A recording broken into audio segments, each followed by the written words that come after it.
As opiniões e comentários dos convidados deste programa são de responsabilidade exclusiva dos mesmos, não representando necessariamente o ponto de vista desta emissora. A partir de agora, Debate Melodia.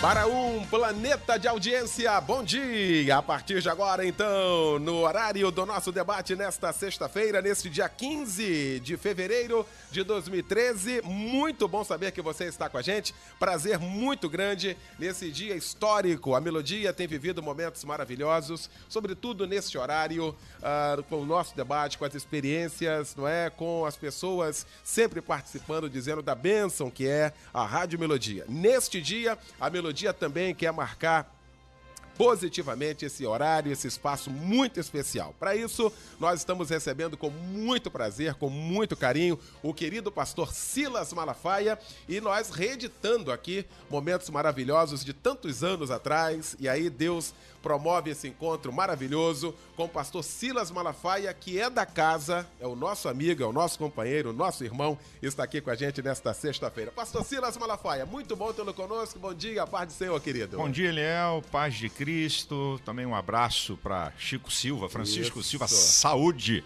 amigão. E a alegria está aqui, não é por maldade, Eliel. Essa vida corrida, eu virei pastor, eu era um conferencista. Tinha uma agenda diferente. Agora, como pastor, muda pra caramba. Esse negócio de estar na frente de igreja, e a gente tem dado uma ampliação na igreja fora do estado do Rio, aí se tornou a minha agenda mais difícil, mas eu sempre gostei, porque sou, com outros pastores, pioneiro em debate no rádio evangélico brasileiro. É verdade. Então, eu sempre gostei de debate, gosto de debate, acho que a discussão de ideias é uma coisa muito bacana, muito boa. E para mim é uma honra estar aqui na Melodia, essa rádio que é uma potência, que é uma bênção aí para a família evangélica, não só do estado do Rio de Janeiro, mas de tantas partes aí do Brasil. Maravilha. Como é que você está? Você está bem? Está tudo bem? Está tudo tranquilo? Na boa? Tudo na bênção de Jeová, tudo. Jesus é bom, apesar de ser eu. Tantos embates, né, Silas? Quantos embates no dia a dia, meu amigo? Eu acho que Deus chama cada um, né? A Bíblia diz que nem os loucos errarão o caminho. É verdade. Então, eu acredito que Deus usa. Eu não vejo no reino de Deus o mais importante. Eu não vejo isso. Eu vejo Deus usando, como é corpo. O apóstolo Paulo, em 1 Coríntios 12, ele dá um ensino muito importante para todos nós, né? O que é corpo? Um conjunto de membros interdependentes. Não existe nenhuma parte desprezível no corpo. Ela é fundamental para o funcionamento do corpo. Então, e diz lá em 1 Coríntios 12 que é Deus que coloca no corpo os membros como Ele quer. Então eu acredito, Eliel, que todos são importantes no corpo de Cristo, no reino de Deus, porque tem gente que está fazendo o que eu não sou capaz de fazer.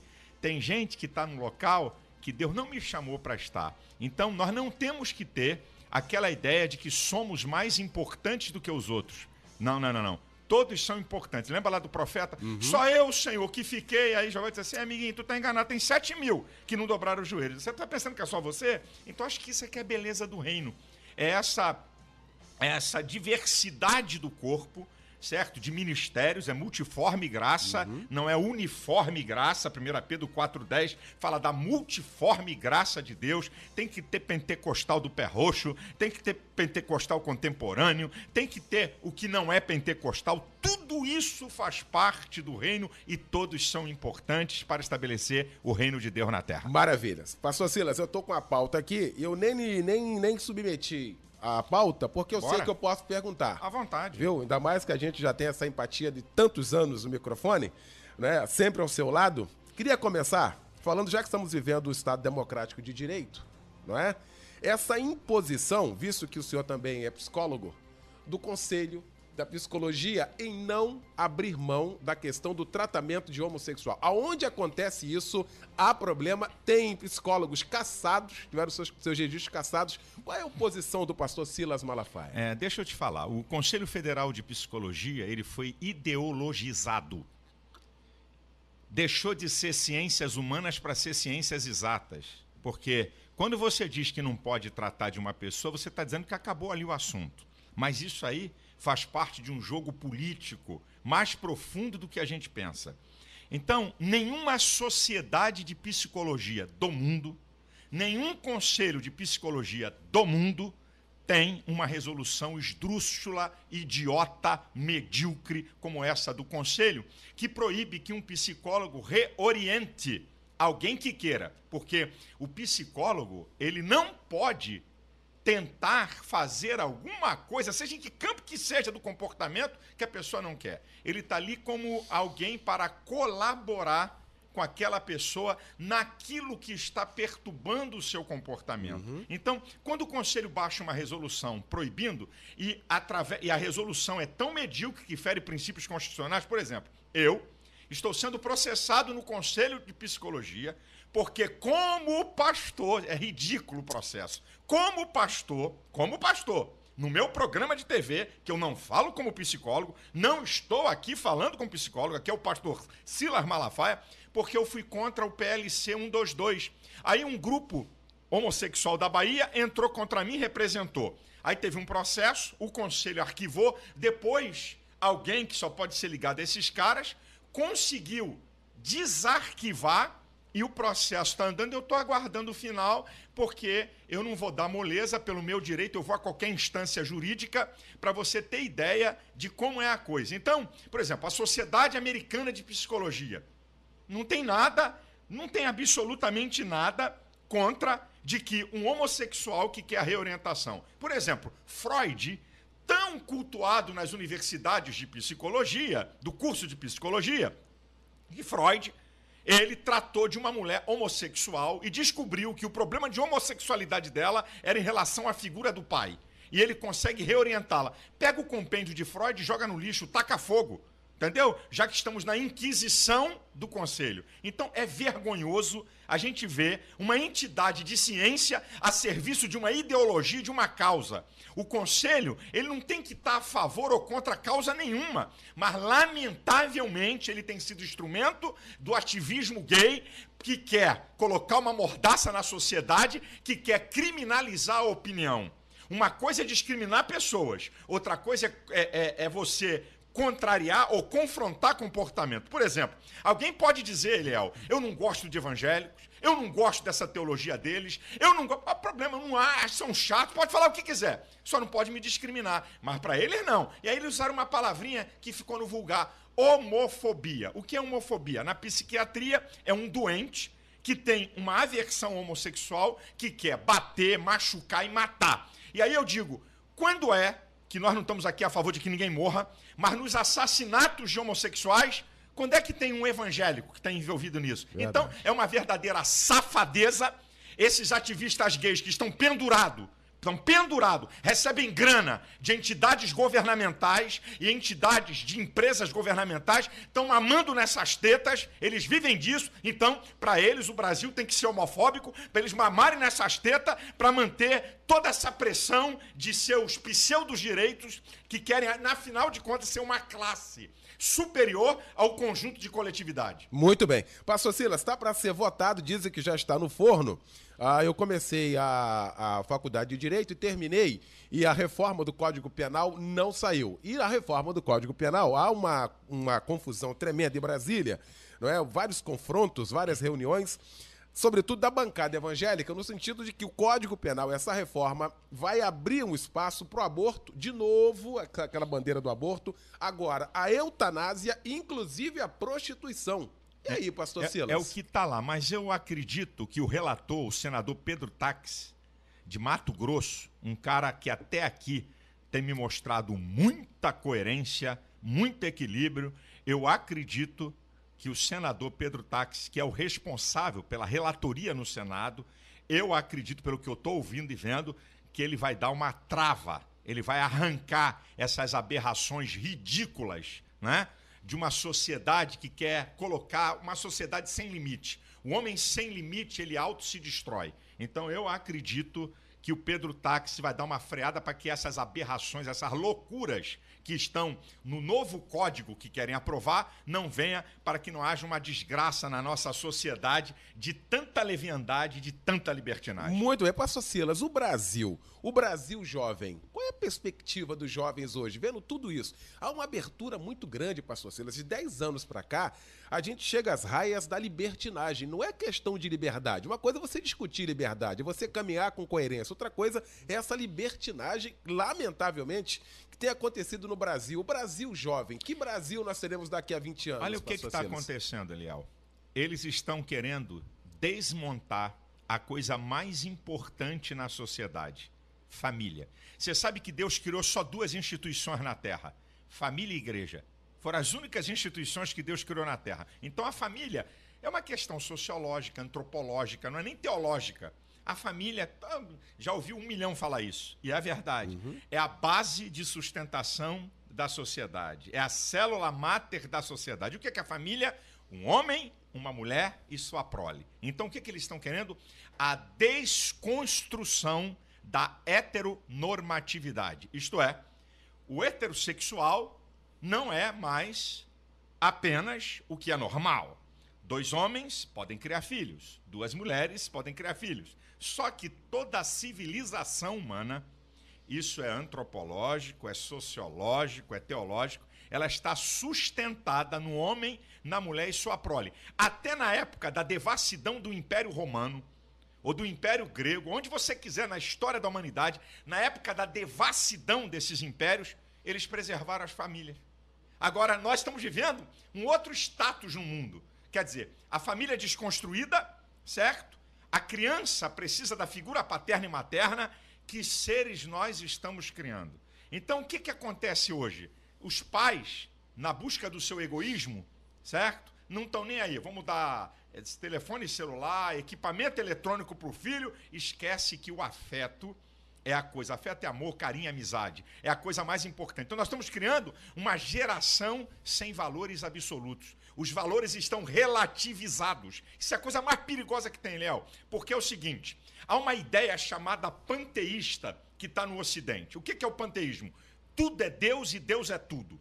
Se tudo é Deus e Deus é tudo, eu sou Deus. Se eu sou Deus, eu tenho os meus próprios valores, não tem mais valor absoluto. Os valores são relativizados. E aí, meu irmão, o desarranjo na sociedade é a bagunça. Eu tenho dito o seguinte, vamos ver daqui a 20, porque não é agora, não é hoje, nem é amanhã, mas daqui a 20, 30 anos, o resultado disso na sociedade, desse desarranjo de seres humanos sem figuras definidas. O ser humano é um ser tremendamente social, ele é o mais ignorante quando nasce, para ser o mais inteligente quando cresce. Isto só é possível através das relações sociais. Vamos ver o que vai acontecer com essa geração. Por isso, você que está me ouvindo, meu irmão, leve o seu filho e a sua filha para a escola dominical, faça seu culto doméstico.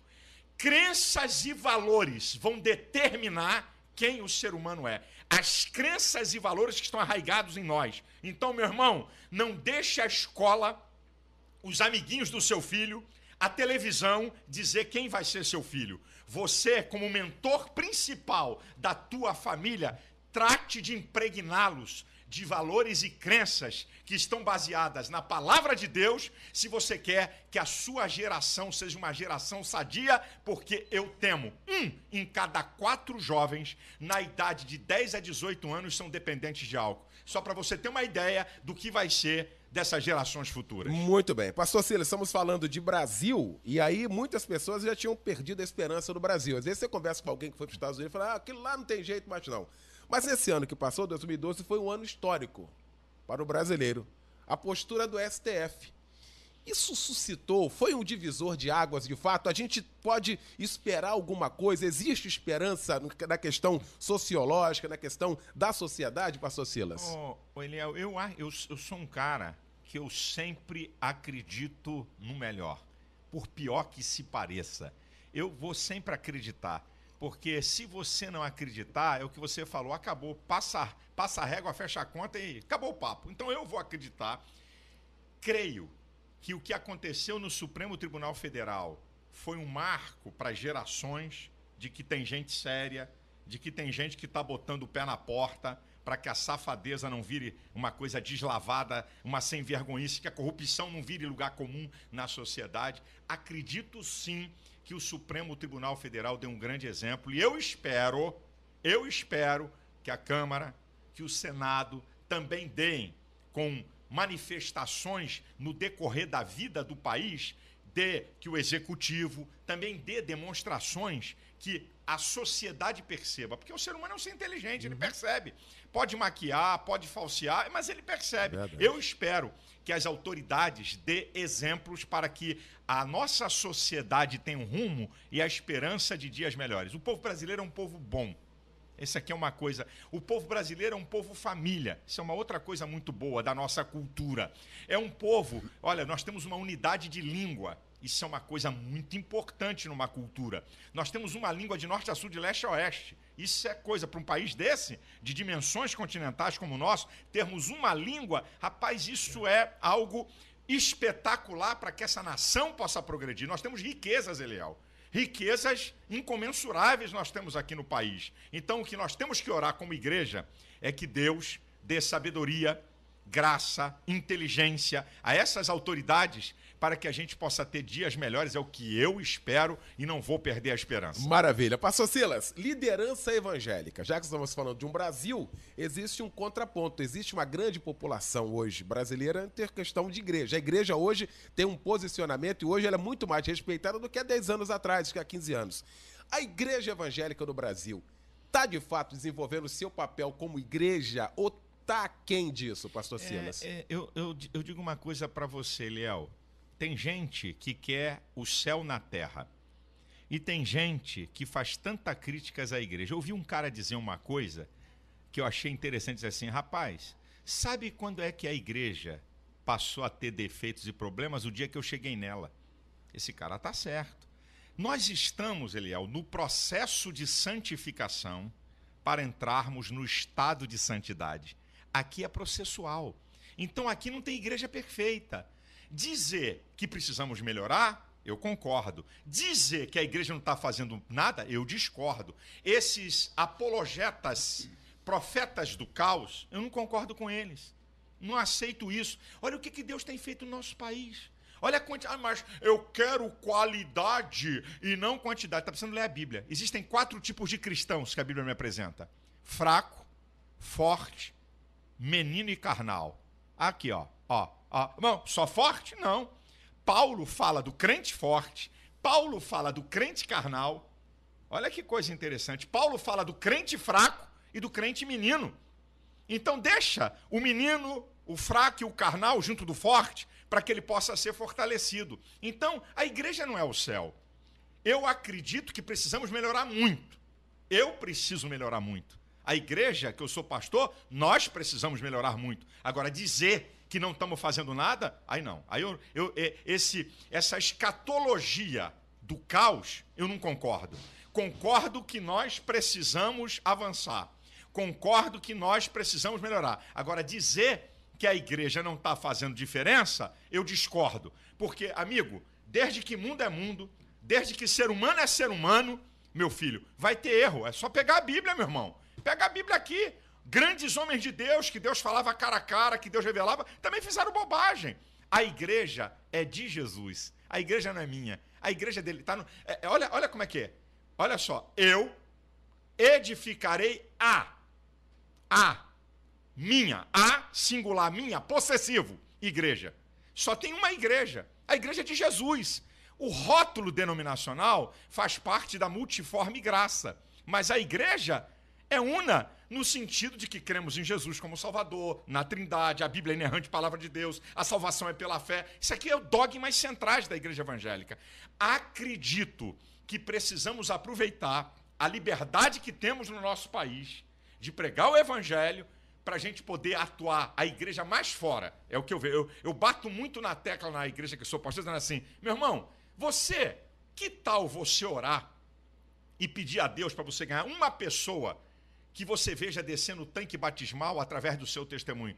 Fale isso com Deus para ver se Deus não vai te dar. Eu acredito que a igreja precisa estar mais presente na evangelização. E acredito que os crentes precisam, em qualquer campo da sociedade, tá? Nas ciências, na arte, na diplomacia. Por exemplo, na minha igreja, eu tenho lá eu lancei um desafio para a garotada da igreja.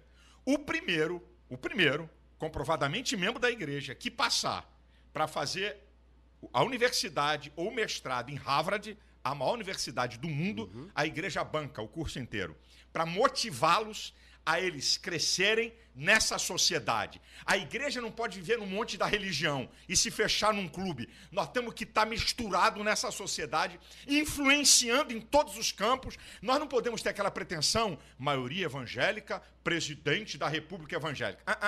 Não é esse o objetivo. Algo normal. À medida que a igreja cresce, vamos ter mais deputados, natural, mais senadores. Amanhã pode ter governador, amanhã pode.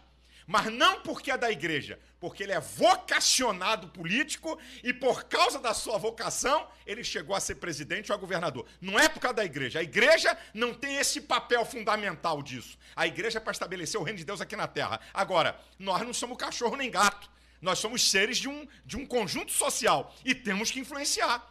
Você não é cidadão? Então votar em vereador, em deputado federal, em deputado estadual, que é a representação do segmento. Nós podemos fazer isso hoje, que tem gente, não é? Para isso. Amanhã, se surgir na política alguém capaz, não porque é evangélico, mas por vocação, para ser governador, para ser prefeito, ok, como coisa natural, não como objetivo da igreja. Eu acredito que a igreja ela tem que se fazer presente em todas as áreas da sociedade, os crentes, e precisamos, meu irmão, você que está me ouvindo, nós fomos levantados para ser carta aberta, nós fomos levantados para ser testemunha, e você precisa. Eliel, o maior instrumento de evangelização é a pessoa humana. Maior do que o rádio, do que a televisão, do que livro. Você é o maior instrumento de evangelização que tem aqui na Terra. Muito bem. Liderança evangélica nacional. Pastor Silas, tantos embates aí de G12, né? Aquela confusão que nós enfrentamos aqui, né? Aquela questão, a questão dos homossexuais, a questão do aborto, tantas campanhas. Qual o apoio da liderança evangélica nessa tua missão? Você se sente, de fato, protegido no sentido da liderança? Como é que é isso, pastor Silas? Olha, nós fizemos em 2011 uma das maiores manifestações em Brasília numa quarta-feira, 2h da tarde. Não gosto de números evangelásticos, sabe? Eu pergunto quem é o comandante da Polícia Militar. Qual é a estimativa? Aproximadamente 70 mil pessoas, numa quarta-feira, 2h da tarde, em frente ao Congresso Nacional, em uma semana, mais de 1 milhão de assinaturas contra esse projeto de lei que quer beneficiar homossexuais. Então, lá, Eliel, lá estava a nata da liderança da Igreja Evangélica Brasileira. Eu vejo o seguinte, Eliel, como eu estou num veículo de comunicação muito poderoso que é a TV, então eu tenho a oportunidade de expor as minhas ideias. Mas olha, existe uma infinidade de pastores e de líderes que não têm o instrumento de comunicação que eu tenho, mas me mandam e-mail. Pastor, estou contigo, a minha igreja está orando por você. Então, eu acredito que muitas lideranças evangélicas estão envolvidas. E acredito também, não vou aqui tapar sol com peneira, dar uma de bobinho, que o povo não é bobo. Acredito que também tem um grupo de líderes omissos, ok, não quero me meter nisso, isso não tem mais jeito, então para de pregar o evangelho, porque muita gente vai para o inferno. Tem omissos e eu não posso esconder. E ainda tem outro grupo, mas que eu acredito que é a minoria, chamado a verdadeira dor de cotovelo.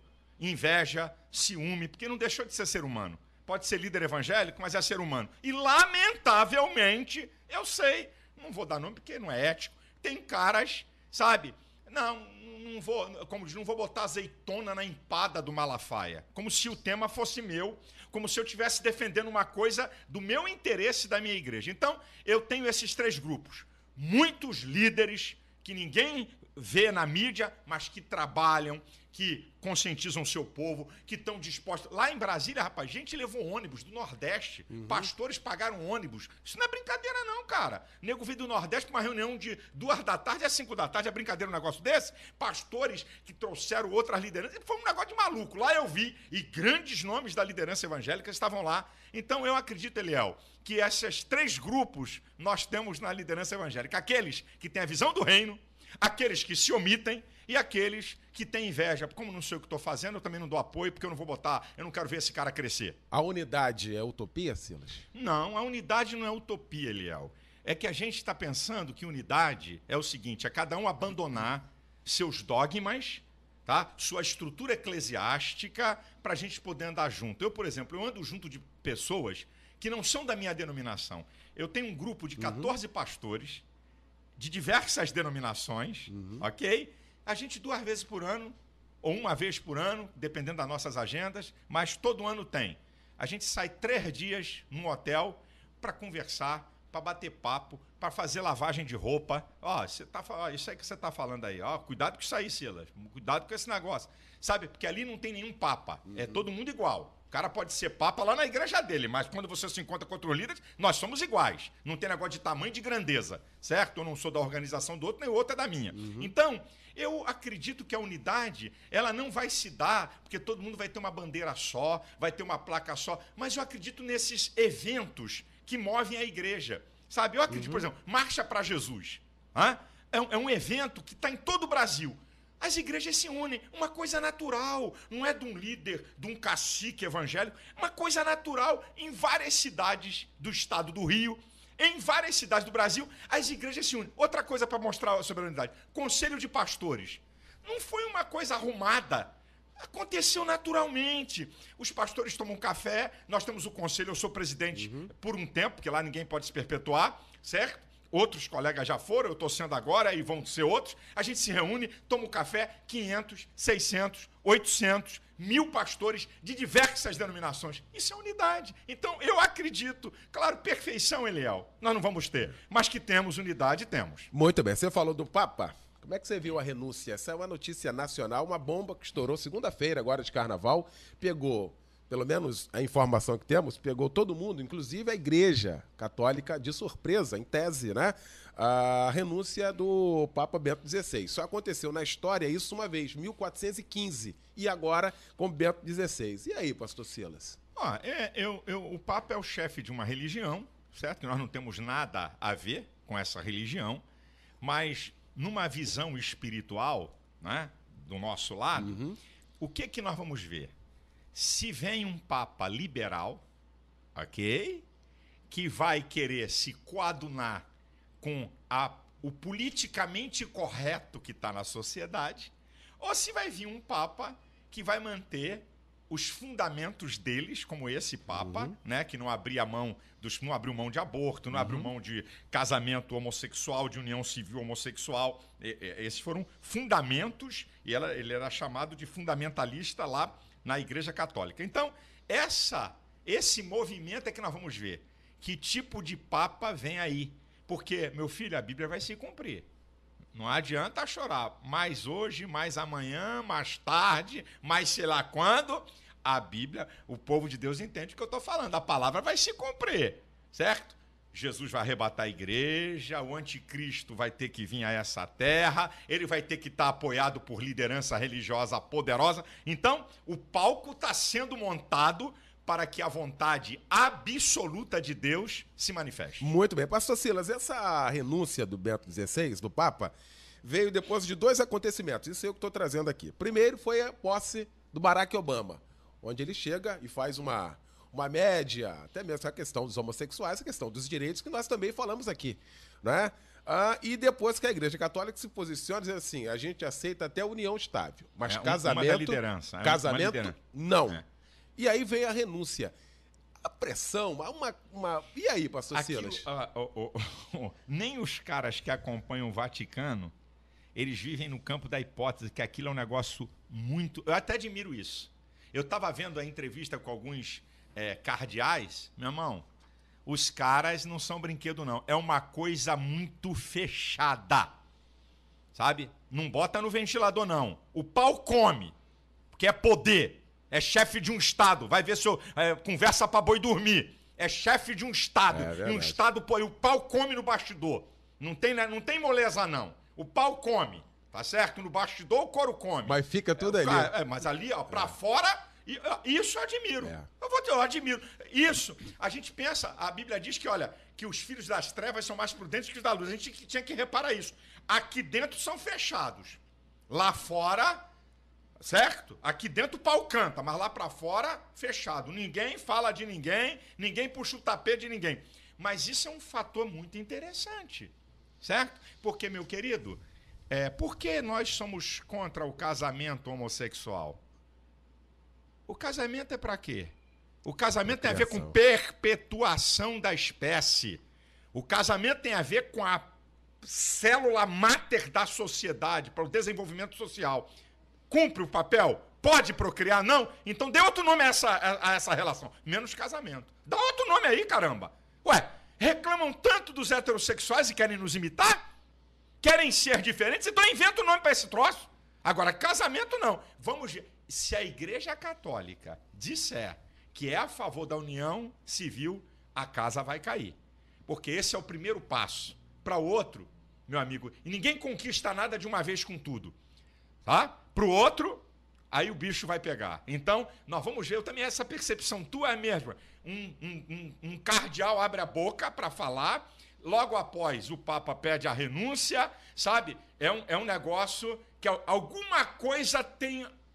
mesmo que seja pequeno, Eliel, tem alguma ligação nesses fatos. E a última declaração, dizer, depois que eu sair, eu quero me isolar do mundo, eu quero sumir. Que isso, amigo? Uma declaração dessa? É para não interferir no outro que vem. Para não haver duas cabeças.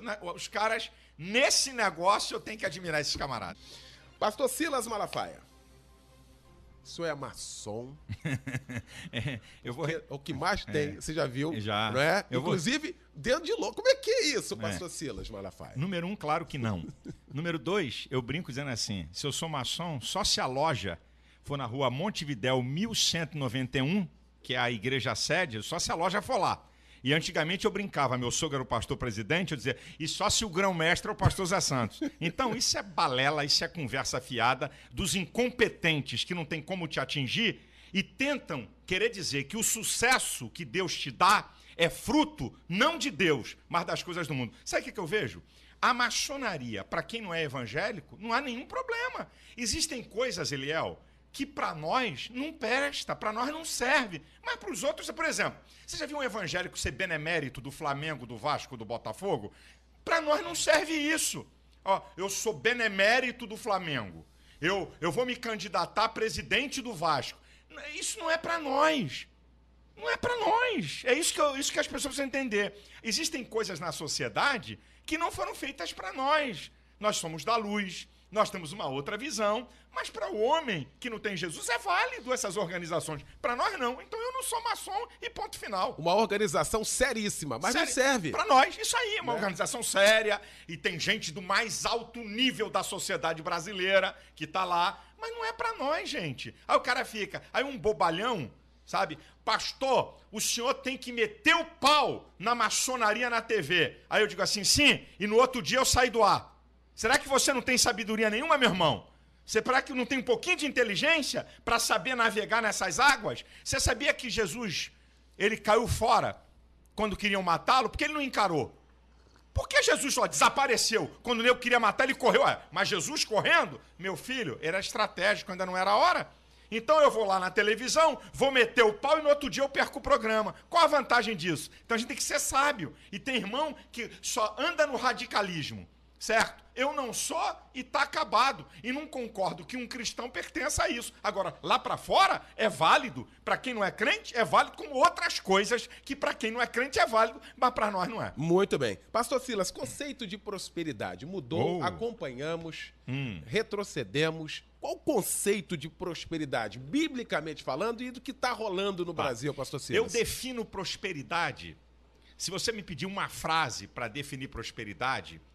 Prosperidade é obedecer às leis de Deus. Você quer ser próspero? Obedeça às leis de Deus. Aí tem uns caras também que é engraçado, Eliel. Como o cara não tem argumento para combater você, ele inventa uma coisa que você é. Pastor Silas mudou a teologia dele.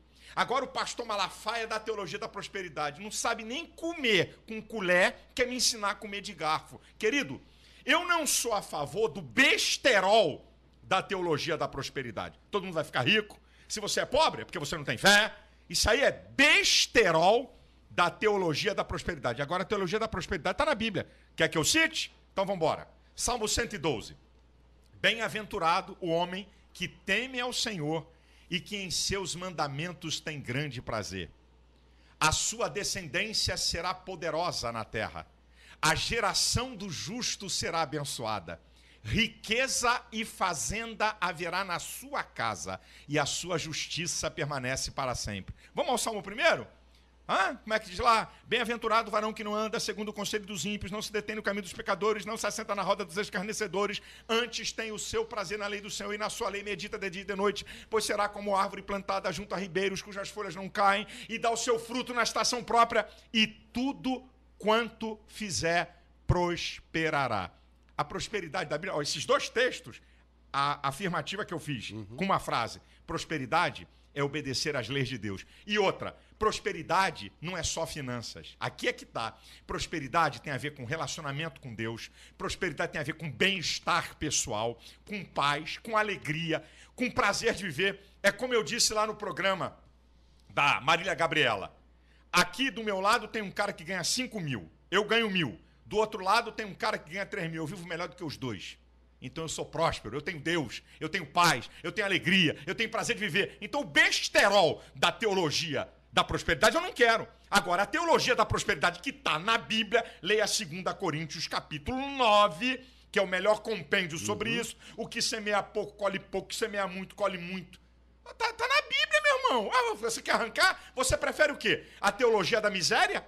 A teologia da desgraça? A teologia do sofrimento? Fique com ela. Eu não. Eu creio que Deus abençoa. E creio que a bênção de Deus não se traduz apenas em finanças. Também não creio nisso. É um conjunto. Mas creio que Deus abençoa. Ué, Deus não... o sábio Salomão diz, ele tira a riqueza do ímpio e dá para o justo. O Salomão chega a dizer isso em um dos seus provérbios. E a Bíblia, Jesus disse, dai e ser-vos-á dado. Boa medida. E olha, Eliel, escuta essa. Jesus falou em Marcos 4:26. Só você pegar a Bíblia e anotar. O que o reino de Deus é comparado? Jesus falando. A um homem que saiu a semear e não sabendo como, aquela semente frutificou. O que Jesus está ensinando? O reino de Deus está baseado na lei da semeadura. E não é só finanças. Você quer colher amor? Plante amor. Você quer colher misericórdia? Plante misericórdia. Você quer colher perdão? Plante perdão. Você quer colher finanças? Plante finanças.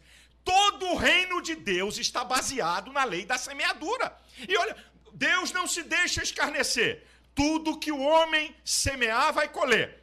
O que semeia na carne vai colher corrupção. O que semeia no espírito vai colher vida eterna. Gálatas 6:7. Princípio. Lei da semeadura. Princípio. Agora, sabe qual é o problema, Eliel? É que tem gente no nosso meio. A Bíblia diz que o dinheiro por tudo responde.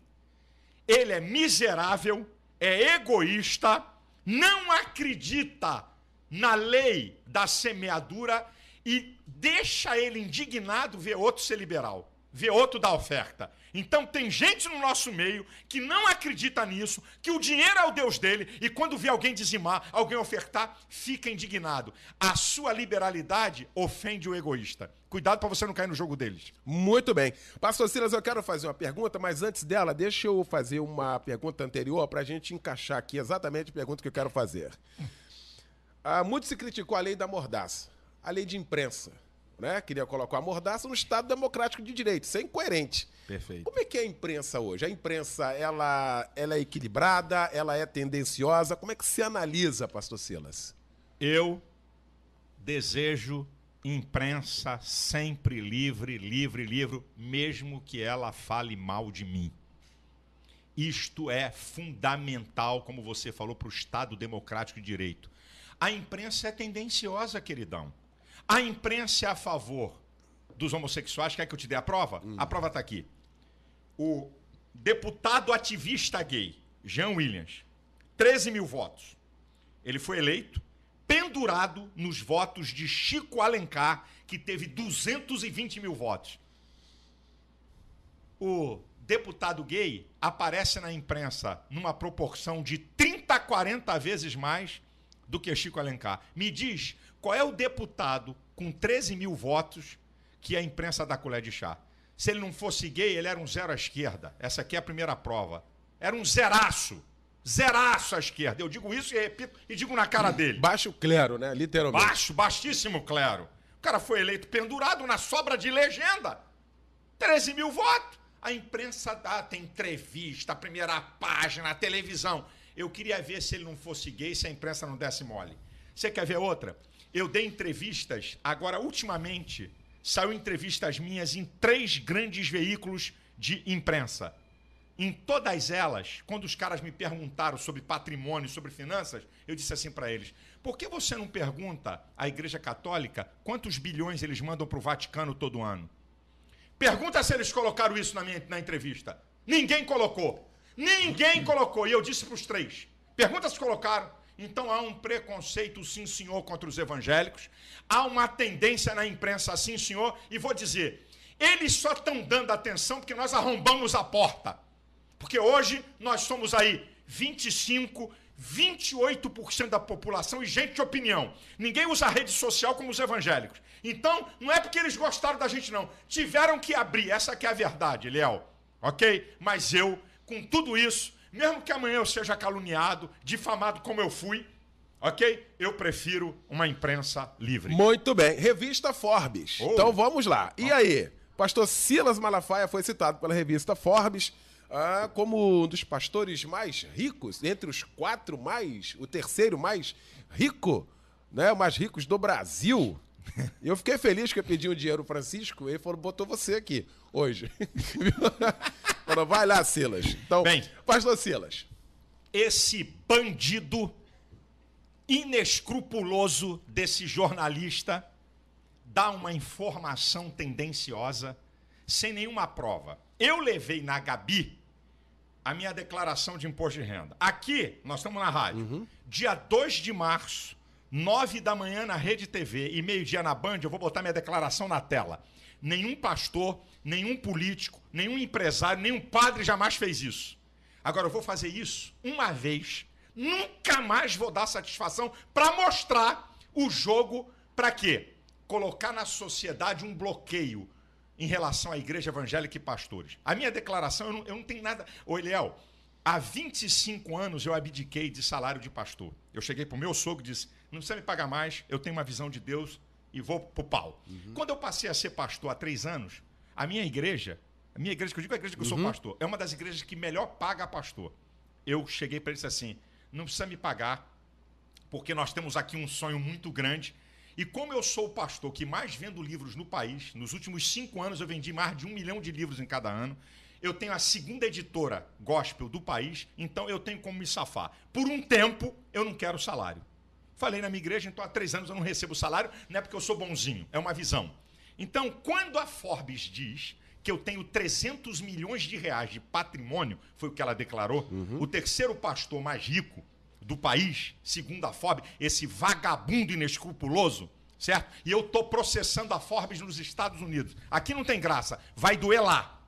Vai doer lá, não tem conversa, é lá na América.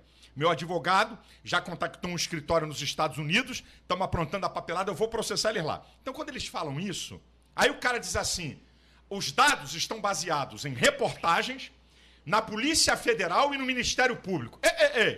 Polícia Federal e Ministério Público Federal não tem autoridade para falar. E nem a Receita. Eliel, se não for você, só um juiz e com sigilo judicial para quebrar o teu sigilo fiscal. Perfeito. Então, eu digo aqui, eu não tenho que temer, Eliel. Como eu disse, há 25 anos eu não tenho salário de igreja. O que é que o pastor Silas tem? Eu digo aqui porque não tenho onde me esconder. O pastor Silas tem 7 apartamentos, 3 meus filhos moram, esses eu financiei, mas já paguei. 4 que eu comprei, tem um construtor evangélico em Vitória, um irmão, o cara faz cada prédio e faz comodato de construção. eu comprei um apartamento, paguei em 50 vezes a ele, tá pago. E tem 3 apartamentos que eu já paguei 20 e faltam 30 para pagar. Eu comprei em Comodade de Construção, que é muito mais barato. Eu tenho um apartamento financiado em 30 anos em Boca Raton, declarado na declaração de ativos do exterior do Banco Central, que eu comprei por $149 mil para pagar em 30 anos. Meu filho estudava na América, eu comprei esse apartamento. E a casa que eu moro, ok? O meu patrimônio declarado no imposto de renda desses imóveis, porque você declara quando você compra. Isso. E o dia que você vender, declara por quanto você vendeu. Esses imóveis, todos que eu comprei, dá um total de 2 milhões. E tem, na declaração que você é obrigado, o capital social. Isso é, eu tenho o capital social da editora Central Gospel, eu sou obrigado a declarar. Então, o capital social da editora é 2 milhões. Então, o meu patrimônio total, 4 milhões. Como é que eu tenho 300 milhões? Qual é a malandragem? 4 milhões não tem graça. Então, o cara vai, dá uma notícia, e eu vivo de quê, Liel? De ofertas de pessoas que não me conhecem. Porque a minha igreja não banca meu ministério com televisão no Brasil e no exterior. Meu programa é dublado em inglês para mais de 200 nações do mundo. Então, essas pessoas que estão longe de mim, vê uma notícia dessa, como é que eu fico?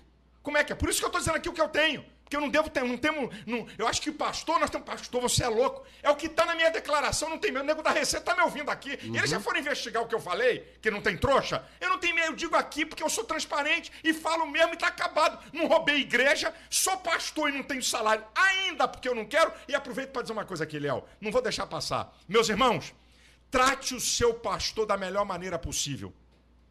Leia 2 Coríntios 9. 1 Coríntios 9, desculpe, que Paulo faz uma conexão do sacerdócio do Antigo Testamento com o Novo. Leia, o pastor tem que ser bem tratado. O pastor, trate bem o teu pastor. Tem um texto na Bíblia que é uma lambada, Eliel. Gálatas 6,6. Olha o que diz esse texto. Aquele que é instruído na palavra, reparta os seus bens com aquele que o instrui. Você que está reclamando de salário de pastor, você já deu a metade que você tem para o teu pastor? Então cala a boca. Gálatas 6,6. Aquele que é instruído na palavra, reparta os seus bens com aquele que o instrui. E eu quero aproveitar aqui, Eliel, eu achei bacana o anúncio da abertura da melodia. Eu conheço Francisco Silva, o debate não tem nada a ver com a rádio. Aqui vem gente para debater e cada um traz a sua posição e a rádio não tem nada a ver com isso. Cada um responde pelo que fala. Então eu lamento que quando saiu a notícia da Forbes, teve gente aqui no debate descendo o pau e dizendo para os crentes não contribuir com pastores que estão na televisão, que estão se enriquecendo. É leviano essa palavra. Essa palavra é leviana, porque ele está acreditando que o ímpio fala sem ouvir quem está sendo acusado. Então, meu irmão, filtre. Eu vou te ensinar uma coisa que eu ensino para os membros da minha igreja. Tudo que você ouvir, inclusive de mim, duvidar, criticar e determinar. Ouviu? Epa, deixa eu ver isso aqui. Deixa eu analisar. Não, aceito ou não aceito? Não engula nada de ninguém de uma vez. Não seja massa de manobra de ninguém. Alguém chega e, Eliel, eu vou dizer o que mais machuca. Eu não estou nem aí para ímpio que me denigre, que me esculhamba, que me é ímpio. Agora, é feio, Eliel. Gente do nosso próprio meio ir a favor de notícias da imprensa, assim, analisar e meter pau em pastor e falar mal de igreja, isso é coisa de ímpio, gente. O povo de Deus, nós temos a mente de Cristo, meu irmão, que é o Espírito Santo. Você tem que discernir o que é certo e o que é errado, meu irmão. Quer dizer que você engole tudo que falam? Quer dizer que se a Globo, se o jornal, se a Folha, o jornal O Globo, se qualquer um meter o pau em pastor e igreja, você engole isso sem analisar, sem ver a vida das pessoas? Então, Eliel, eu me dispus que no dia 2 de março, eu vou botar na tela meu imposto de renda. Agora eu prometo. E vou dizer lá, nunca mais na minha vida eu vou dar satisfação do que tenho, ou dinheiro. Nunca mais. Nunca. Eu vou fazer isso para desmoralizar esses críticos e essa imprensa que quer bloquear a sociedade contra a igreja e contra pastores. E você, meu irmão, não pode cair nesse jogo. E eu deixo aqui uma palavra. Eu estou a cavaleiro para falar isso. A maneira que a igreja trata o pastor, Deus trata a igreja. Anote isso aí. Trate bem o seu pastor.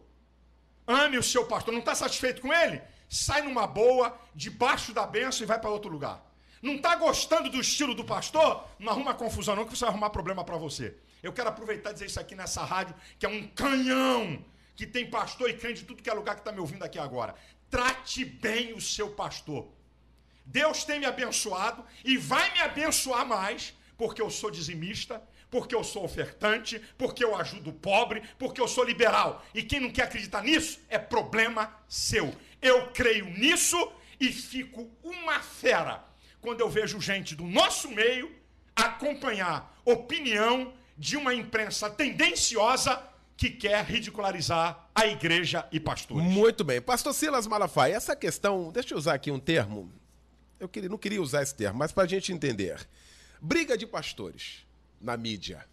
Né? Foi muito comentado isso, começou aqui, um falou, outro falava, e aí a gente chegava na televisão, ligava, aí um acaba falando, citando o nome do outro, fulano, pô, brincadeira que você fez, sei o quê, mas tipo, houve de fato isso, essa questão, deixa pastor eu te falar, eu não vou me calar se algum pastor usar mídia para trazer heresias para a igreja.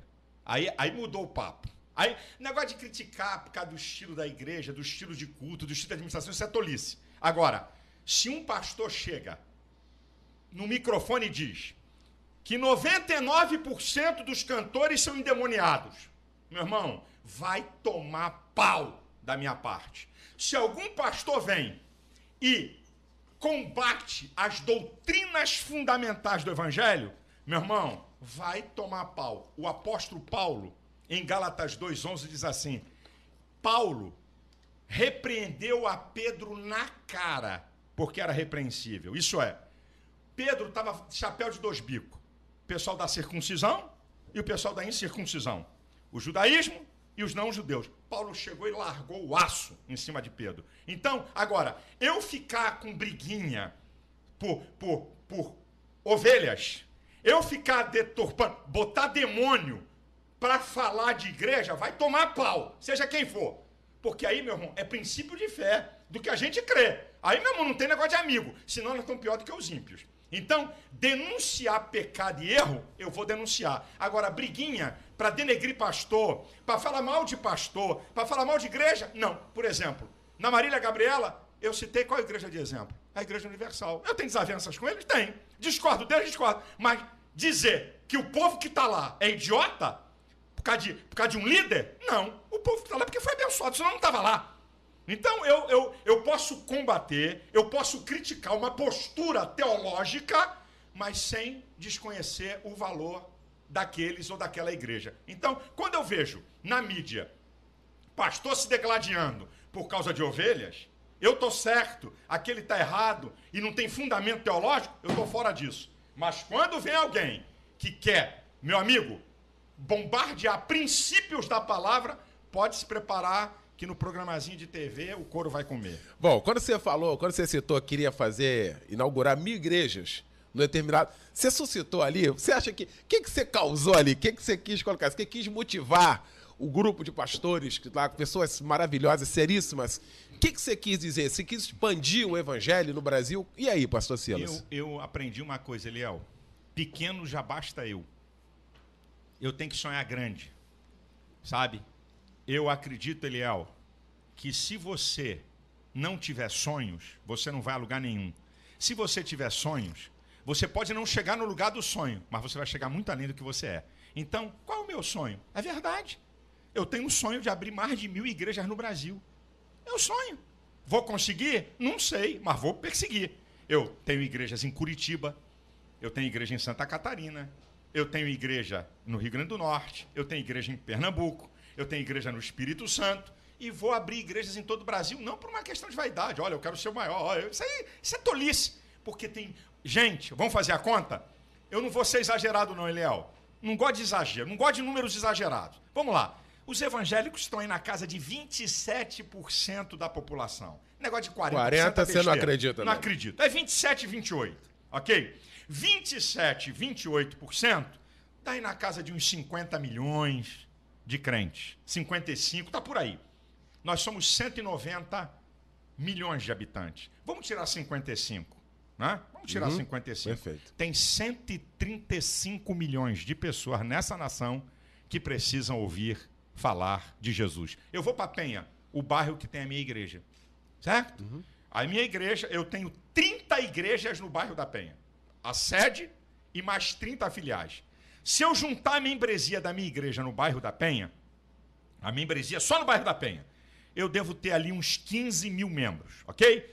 Se eu juntar as outras igrejas, Assembleia de Deus, Batistas, Universal, somar tudo no bairro da Penha, vou dar um número legal. Se eu somar todo mundo no bairro da Penha, que está numa igreja evangélica, vamos lá, eu vou botar um número acima, hein? Perfeito. 40 mil pessoas. O bairro da Penha tem 250 mil a 300 mil habitantes. Então cabe igreja na Penha.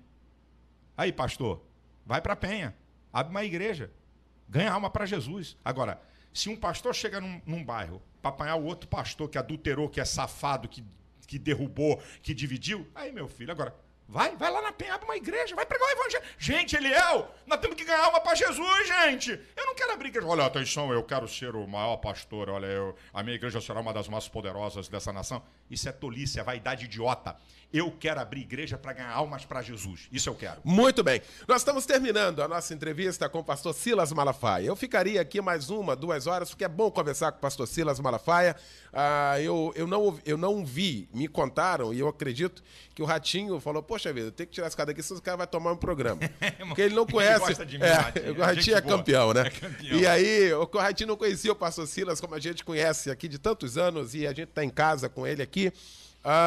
Pastor Silas, queria que você deixasse uma palavra para este planeta agora. O planeta está ligado aqui com a gente, viu? As redes sociais bombando aqui, estão uma beleza. Queria que você deixasse uma mensagem, pastor Silas. Olha, eu quero dizer para você o seguinte: tenha Jesus como Senhor da sua vida, ame a sua igreja, ame o seu pastor, seja uma carta aberta no mundo, seja uma pessoa determinada.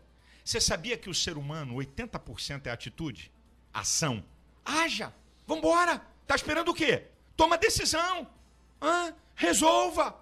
Eu sou uma pessoa de atitudes. Até posso errar, Eliel, mas não por omissão. Então tome atitudes, seja determinado, sonhe. Tenha sonhos. Veja além. Você sabia que o ser humano, na sua mente, tem 2 processos: memória e imaginação. Memória tem a ver com o passado. Imaginação tem a ver com o futuro. Aqui na minha mente, eu posso me ver em qualquer lugar do futuro. Então, use a imaginação, que é a capacidade de criar imagens. Veja você daqui a 5 anos.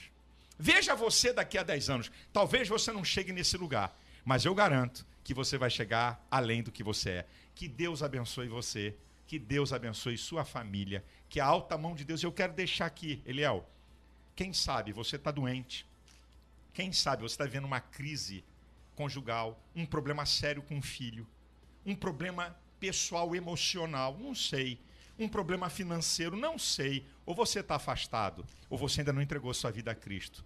Jesus Cristo é a resposta. Eu quero concordar com a sua vitória, eu quero concordar em nome de Jesus com o milagre da sua vida. Que Deus te abençoe. Obrigado, Eliel. Obrigado, Chico César Silva. Muito obrigado ao amigo. O Senhor mais uma vez te dê saúde total. Deus abençoe. Um abraço também, vou aproveitar aqui, 30 segundos. Eduardo Cunha, que é o líder do PMDB. Ele é um cara, eu acompanho, não vivo o que a imprensa diz. Ele é um cara que tem defendido, como poucos na Câmara, nossos princípios e ideais. Eu quero deixar isso aqui. Ele é um leão nesses negócios. Não vim dizer que ele é perfeito, que eu também não sou. Mas cuidado quando você fazer análise da pessoa pela imprensa, ok? Então, Deus abençoe a todos. Silas, até uma obrigado, próxima. meu Obrigado irmão. a você. Valeu, querido. Gente, entrevistamos então o pastor Silas Malafaia. Agradecemos em nome de toda a diretoria da nossa Melodia, a você que acompanhou então atentamente essa nossa entrevista aqui.